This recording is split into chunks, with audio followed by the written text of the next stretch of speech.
కేవలం ఒక పని వల్ల పర్యావరణ కాలుష్యం ఏర్పడుతుంది కాబట్టి అనే ఒకే ఒక్క కారణం వల్ల ఆ పనిని ఆపేయమంటం అనేది పరమ మూర్ఖత్వం అనమాట. అయితే మనం చూడాల్సింది ఏంటి, రకరకాలుగా పర్యావరణాన్ని కలగచేసేవి రకరకాలుగా ఉంటాయి, చాలా ఉంటాయి. వాటిలో వేటి వల్ల ఎక్కువ పర్యావరణానికి హాని జరుగుతుందో చూసుకొని దాన్ని మనం తగ్గించడానికో లేకపోతే పూర్తిగా నిషేధించడానికో తొలగించడానికో దానిలో మార్పులు చేర్పులు చేయడానికో అప్పుడు దాన్ని మనం ఆలోచించాల్సిన అవసరం ఉంది.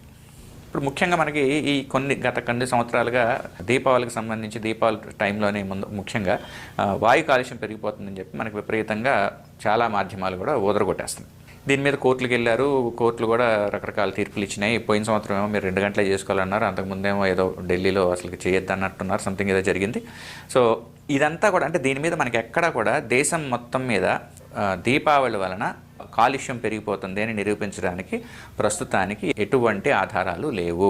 మళ్ళీ చెప్తున్నాను, దీపావళి వల్ల కాలుష్యం పెరుగుతుంది